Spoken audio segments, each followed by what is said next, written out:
1000 रुपए गज का प्लाट लेते हैं ये सारे ना, अब ये रिप्रेजेंटेशन आप लेकर डीसी साहब के पास, मैं डी साहब के पास भी तो गया क्या था। कह रहे हैं वो? उन्होंने कहा देखेंगे। कोई नहीं, अब दोबारा जाओ, मैं फोन करती हूँ उनको और सोल्यूशन बताएंगे कोई ना कोई। कहिए देखना नहीं, आप ये बताओगे इसका इलाज क्या है, ठीक है ना? तो इसका या तो solution- आप इसके ऊपर लगा कर नंबर हम जाते हैं। बात हो जाएगी सर, बैठो जी। कोई नहीं डॉक्टर साहब, आप नहीं आप मान नहीं होगा। मेरी भी चल रही है लगातार। मतलब ये ना छोड़ो, सोचो कि भी आपने जो मेरे से बात कर ली वो मेरी आगे नहीं होती। मेरी लगातार एक भी चीज़ ऐसी नहीं होती कि जो यहाँ के पब्लिक की हो और फिर मैं आगे फर्दर ना करती हूँ, है ना? है तो चलो वो तो देखते हैं कि क्या कोई टेक्निकल इशू है, क्या है, वो देखते हैं, है ना? हाँ, दिल्ली मिले थे हम, दिल्ली गए थे में। अच्छा, तो वहाँ भी बात हुई थी, आप लेटर लिखवा के बिल दे रहे हो, बताओ।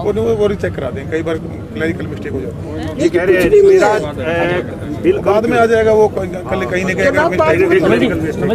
और तो बाद में दिक्कत हो जाएगी, जो इकट्ठा इतना देना। देखो जो होता है ना यहाँ तक आ जाते हैं। मेरे भी किराया 50,000 का, बाकी आप आवाज मार सकते हैं, कोई बता रहा है। 25,000 पेंशन ले। मैं आपकी बात से सहमत हूँ, कई जगह है अभी दिखते हैं ये।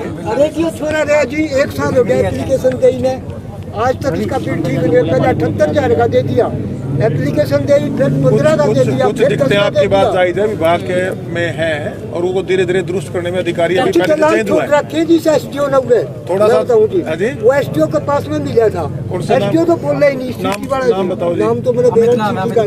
अच्छा अच्छा जी। वो लाइन में बैठे थे उसके पास, वो कह दिया हम आ जाएंगे आपका घर। मैं ठीक है भाई। 3 तो मैंने टेलीफोन कर लिया जी, जब कि मैं 40 साल बिजली बोर्ड में काम कर चुका हूँ।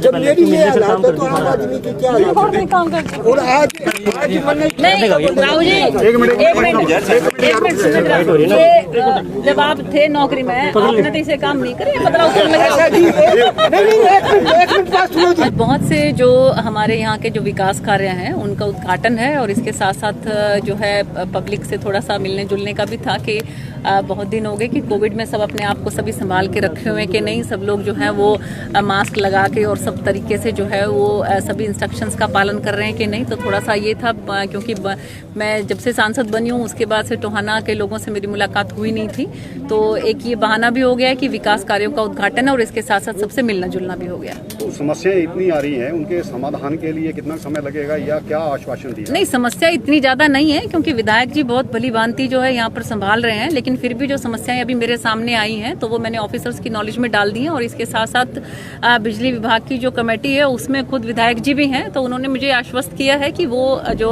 कंसर्न्ड ऑफिसर्स हैं उनसे बात करके जो भी समाधान हो सकेगा वो पूरा करने की जल्दी से जल्दी कोशिश करेंगे। विधायक जी की अभी बात करी है, विधायक जी प्रयास तो बहुत कर रहे हैं किंतु जो है वो समस्याएं ज्यों की त्यों बनी हुई हैं, उन पर जो है संज्ञान नहीं लिया जा रहा। नहीं, आप देखिए, आप अपनी तरफ से कह रहे हैं, विधायक जी को जो बोलना चाहिए वो आप अपनी तरफ से ना बोल रहे हैं। विधायक जी बता रहे हैं कि वो जो काम करवा रहे हैं उसमें सेटिस्फेक्शन तो उनको है, लेकिन ये देखिए ये तो ऑनगोइंग प्रोसेस है कि कुछ ना कुछ समस्या और भी आती रहेंगी, तो जो समस्याओं का समाधान हो सकता है वो करवा रहे हैं, जो समस्याएं और आएंगी उनका करवाएंगे। तो इसमें कहीं कोई दो राय नहीं। समस्या कोई परमानेंट किसी भी का ये नहीं होता कि बस अब यहाँ की इस एरिया की सारी समस्याएं खत्म हो गई, अब इसके बाद यहाँ पर कोई समस्या नहीं होगी, ऐसा कभी भी नहीं होता। कोई ना कोई इट्स ऑन गोइंग प्रोसेस। तो जो उनके पास आती हैं समस्याएं उनका वो समाधान कर रहे हैं, जो आगे आएंगी उनके लिए उन्होंने आश्वस्त किया है कि वो बात करके अधिकारियों से और करवाएंगे। जहाँ तक मेरे पास यहाँ पर जो अधिकारी उपस्थित थे, चाहे पब्लिक हेल्थ डिपार्टमेंट के थे और नगर पालिका के, तो उनको मैंने जो है यहाँ के लिए बोल दिया है, तो उन्होंने मुझे कहा है कि वो जल्दी से जल्दी कार्रवाई करेंगे। पानी निकासी की समस्या जो है लगातार बनी हुई है।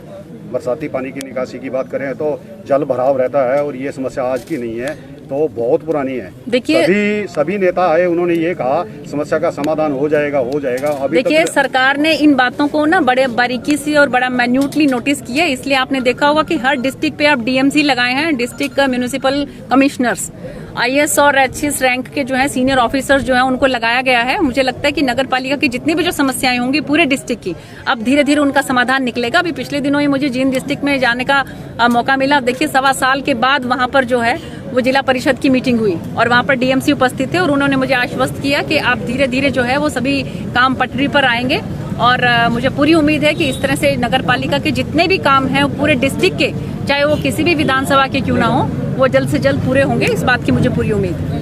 मैम टोहाना के नागरिक अस्पताल में डॉक्टर भी नहीं है, और कैंसर हॉस्पिटल बनाने की पहले सरकार ने चलाया था, लेकिन अभी तक ठंडे बस्ते में है। क्या आप उसको आगे बढ़ाएंगे?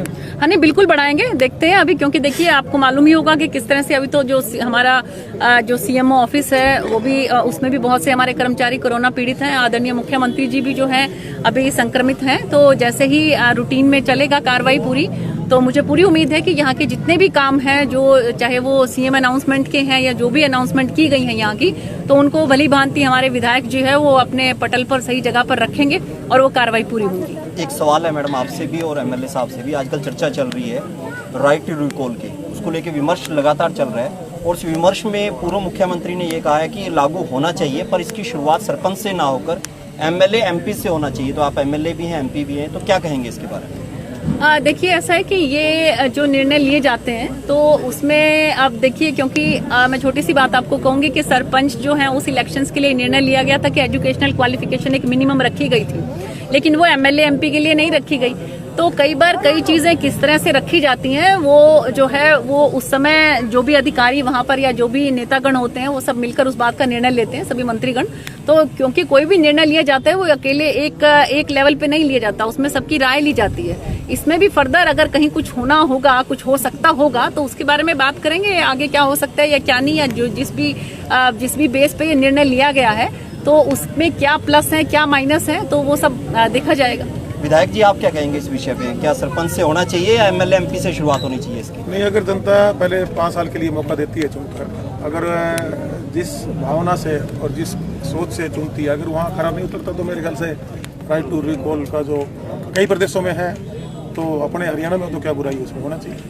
थैंक यू, आपने तो क्लिक ही कर दिया। कोई डिस्कशन नहीं, ऑन सपोर्ट फैसला कर दिया, होना चाहिए। आपने तो फैसला बदलो भाई, सही फैसला वैसे आपसे ही ऐसे उसकी उम्मीद हो रही थी हमें। ये डिस्कशन हमारी हुई थी ना, मैं समझ गया। रात को मैं कहता क्या हो रहा है, हाँ हाँ एमपी भी करता है, एमएलए भी करता है, सरपंच मेंबर सब करते हैं। हाँ हाँ, लेकिन जनता के हित के लिए राजनीति हो। ये बैठो भाई हम थोड़ा पीछे हो जाओ, ठीक है जी, शुक्रिया। एक बार मिलते हैं। बैठिए आराम से, यूनिवर्सिटी से कोई भी स्पेसिफिकेशन नहीं आई है। ऑनलाइन एग्जाम का उन्होंने बोल तो दिया, लेकिन अभी कोई सर्कुलर उन्होंने नहीं कंप्लीट नहीं, सर्कुलर भी आ गया है, लेकिन फर्दर और क्लैरिफिकेशन जो चाहिए तो वो तो बेटा यूनिवर्सिटी ही करेगी। आप लोग